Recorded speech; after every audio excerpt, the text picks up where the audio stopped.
obviously, uh, there was a storyline with you going into the game. How do you feel you played, and how do you feel about the season ending that way? I feel I played good. I could have been better. I mean, coming out with a couple tackles, a couple big plays that we needed to turn over the ball on downs.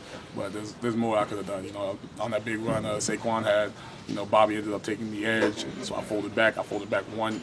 It wasn't my gap, but I folded back a little too far. If I didn't fold back, I would have been right in that B gap waiting for him. That was something that could have been stopped. But knowing what I learned from my whole rookie year and seeing there's some dogs out there that you're gonna have to play every team. There's somebody that's gonna really test you. Just knowing that, I'm happy with everything so far. You seem like you embraced what was coming at you from the crowd. What was your attitude going in, and how did that go? Well, I like hostile environments. That don't mean nothing to me. It doesn't faze me. It hypes me up more of anything. It's not like, I'm finna shy away or get nervous or anything like that. Nah, that turns me up. That hypes me up. BY was feeding off it. I was feeding off it. Kobe was feeding off it. We love it. Given what this team overcame to even get to this point, how do you process the season after the way it did tonight? It's upsetting because we've faced adversity on many levels. Being down, in California, having the natural disasters that have been happening there, internal things that we've had trouble with here and there. It sucks. How much adversity we had to overcome, and then in these final moments we weren't able to overcome anymore. What did you guys do that you liked what you did? Obviously, the conditions. If this game could have gone your way, just like it went their way, but what did you guys do defensively? Obviously, Barkley just pounds out these big runs, but what did you guys do? We were stopping the run first off, and foremost. You can't let him run all over the field. He's a dangerous running back, probably arguably the best in the league right now. I've played him, so I'm going to say he's the best in the league right now. He's been dominating.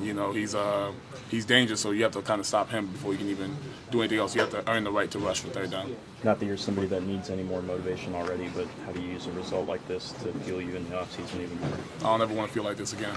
I don't want my teammates to feel like this again. I don't ever want to look in their eyes and see anything but pure bliss and pure happiness, and I'm going to do everything in my power to make sure that doesn't happen again. Just talk about the way the fight you guys showed, and just to come so close and almost. I apologize if I've answered this question before. I did. My apologies. Yeah, you're good. But just fighting back and coming this close, just how tough is it and how uplifted as well. I mean, it sucks knowing we put ourselves in a lot of bad positions this year. Starting off 1-4, having this adversity, being down in this game, being down in that game, dropping a couple games that we could have really took advantage of and won. It sucks, and then going to this last game, having that final adversity, and we just couldn't push past it. It's probably the worst feeling, but it's also humbling to know we put ourselves in these positions. Everything we did, every loss we took, every bad play, bad moment, that was on us. And to know that we have full control over our destiny it's a good feeling. It's comforting. But then along those lines, though, especially this afternoon, when it seemed like all was going to be lost for that second Brooklyn touchdown, you guys found a way to get back in it and kept the fight going. Just how proud of you of this team for doing that. I'm very proud of us, but we're never out. It doesn't matter what the score is, what the time is. We're never out. It's our fate's always in our hands. We were inside with the snow.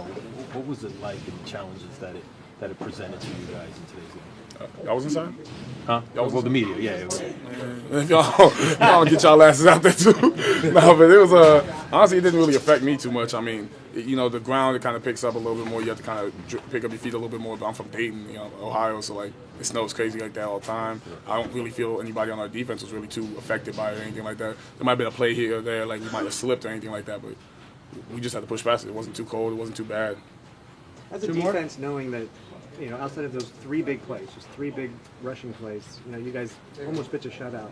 You kept them in such, they get great field position, you keep them to three. So is it really disappointing that it's just those three big plays that could be the difference in this game, and an easy win, I guess, for you guys? I mean, football's a game of inches. It's a game of plays. It's whoever just makes the most plays. We shot ourselves in the foot on all three of those plays. There was things we all could have done to be better. A couple calls.